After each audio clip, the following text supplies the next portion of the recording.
Hello, it's Alceu here, and this is the report for the technical test from Python backend developer. You are welcome to Pizza API.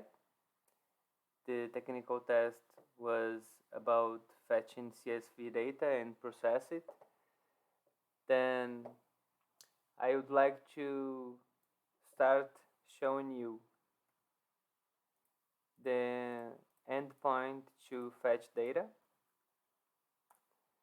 I've made a salary task with salary bit to run every day at midnight, but there is also this HTTP form to request the task, right? Then I would like to show you now the endpoints to retrieve insights, pizza insights. This one is to get the most popular pizza.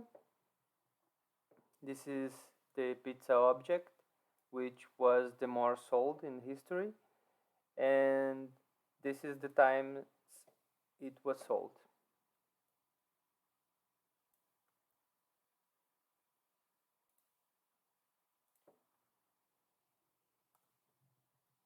And the next one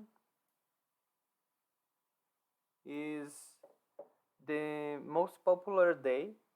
Most popular day was this day, in which more pizzas were sold, and in this day, this was the pizza that was more sold.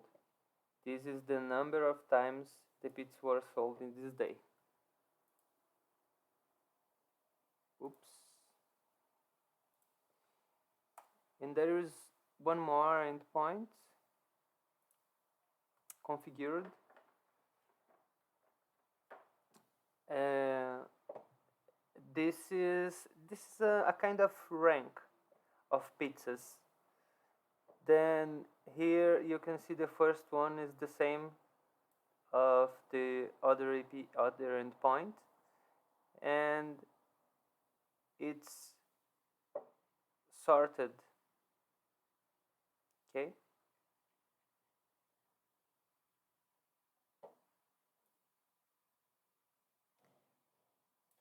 And for the list here in the endpoints reveal, there is this one that I couldn't have time to finish. Then it's not implemented. Okay. Then after look at the code, I would like to show you the the database interface through the beaver here. And well, here's the task I just said, the salary bid schedule. But let's take a look at the tables, the data tables. Then these are the data tables. As you can see, they have proper foreign keys, right? Okay. Then let's go to the code. Well,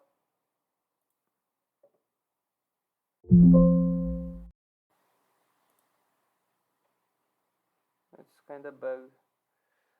Um, looking at the root folder here, the root structure, I have the core folder, which is the Django project folder that has settings and other stuff. And I like to put the main app, the app, in the same level of root. Here I put it the data.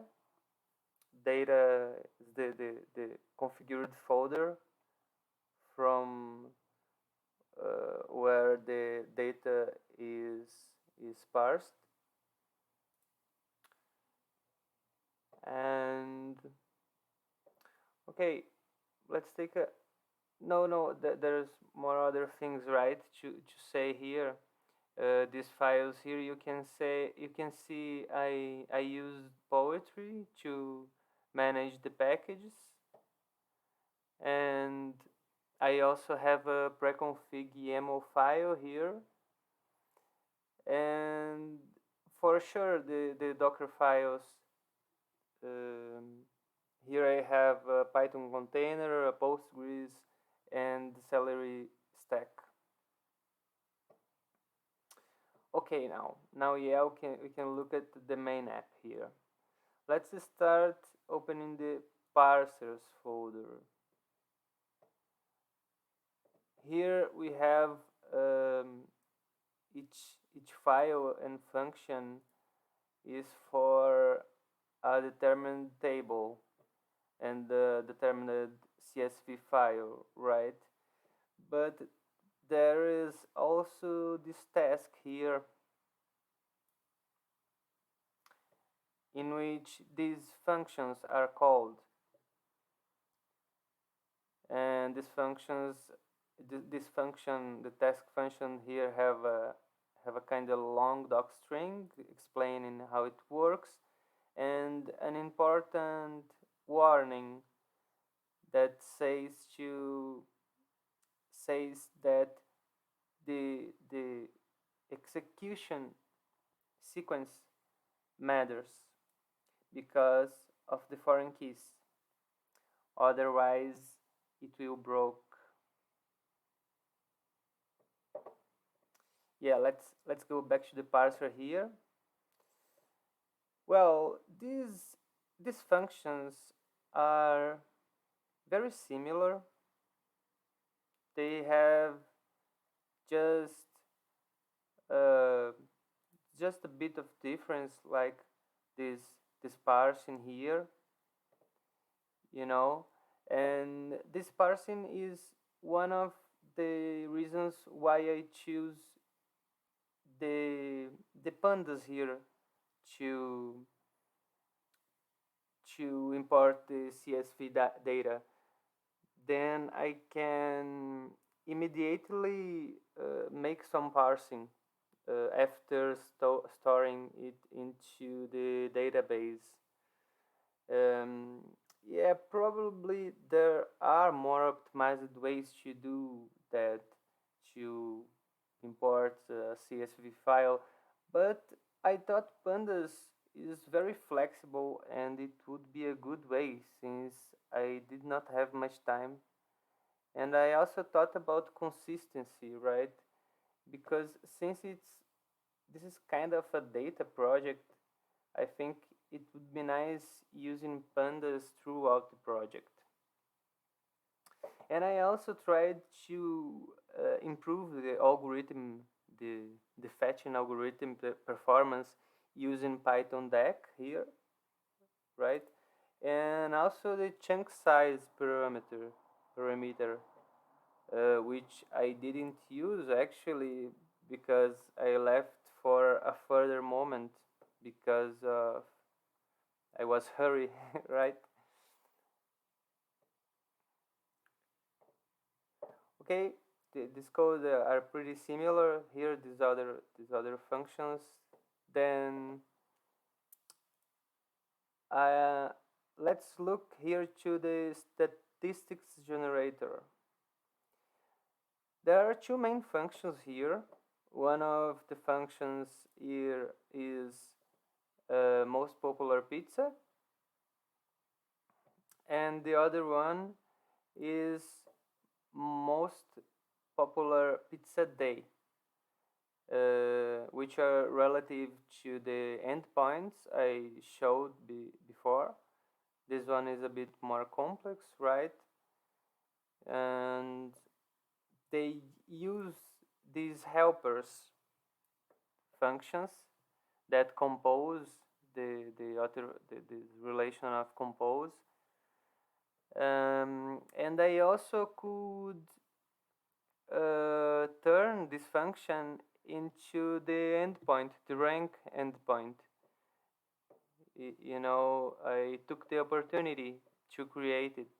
I it was very nice for me when I saw the rank, and I think it would be nice to uh, offering this as an endpoint.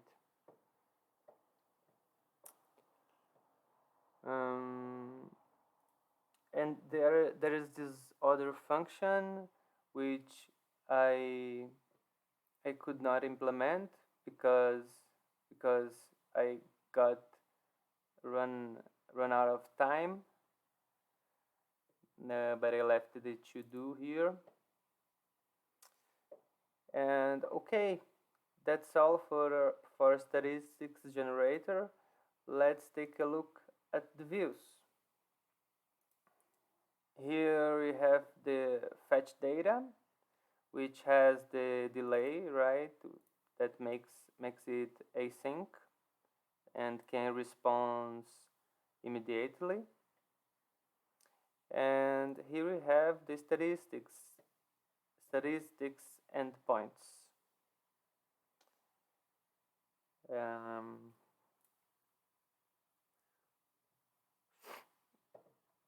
okay.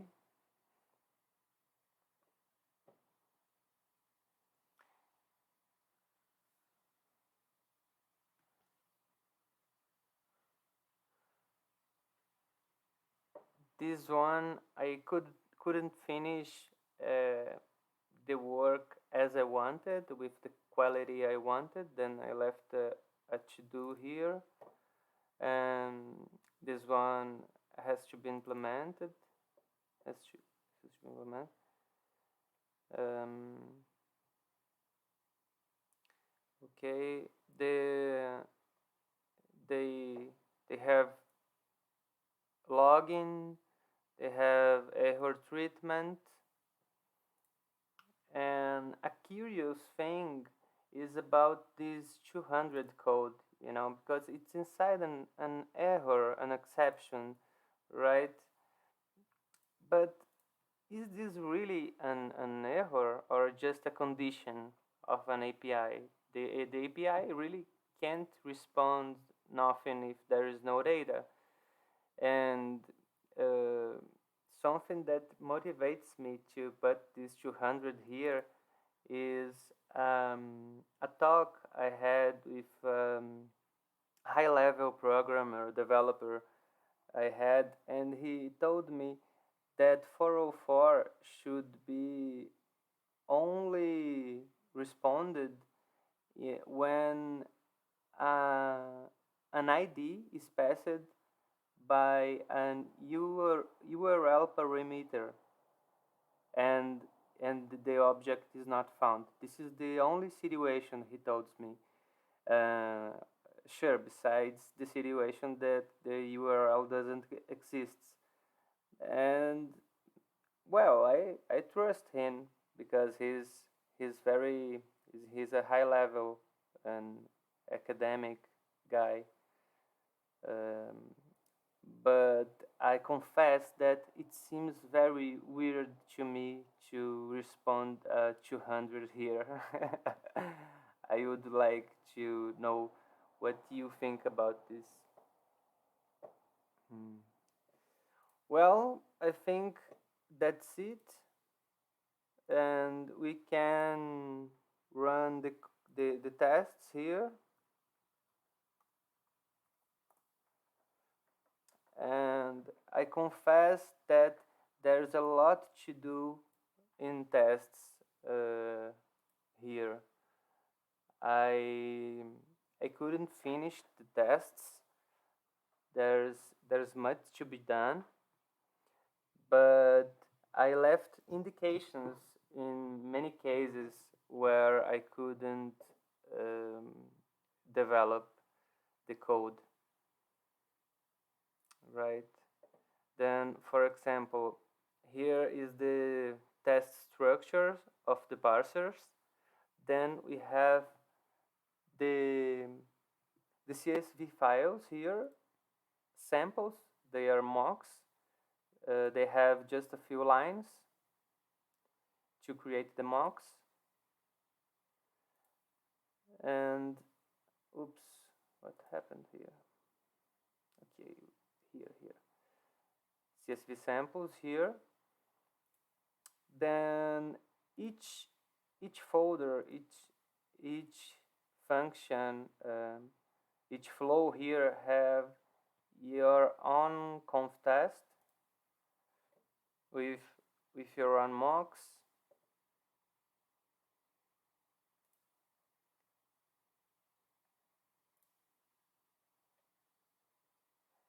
Then what happened is that I finished this one, and I indicate that this one will be the model for the others, right? To do same structure, then order details parser testing. And the other tests follows this indication and the empty functions, because I didn't have time to finish. Okay, this is the parser tests. Now for statistics generator, okay, there's a his own conf test too.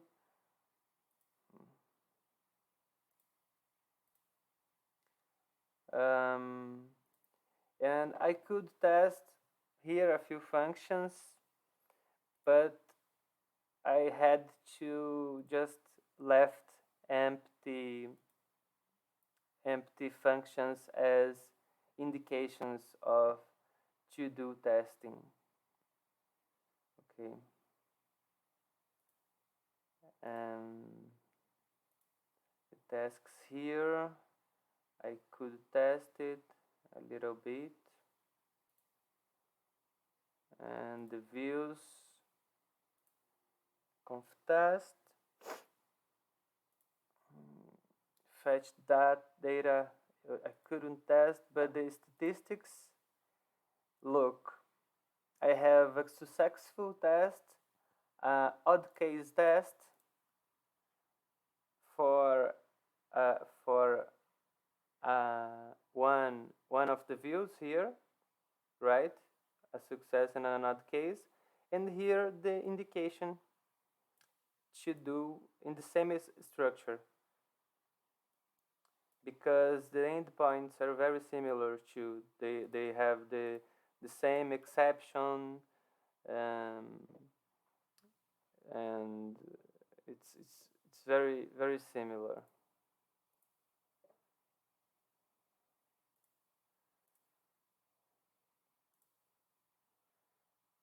Here's a more general conf test outside the folders. Okay, here's the views. Here's an exception I created. The URLs. Okay. Yeah. Then I think that's it. Guys, I would like you to thanks.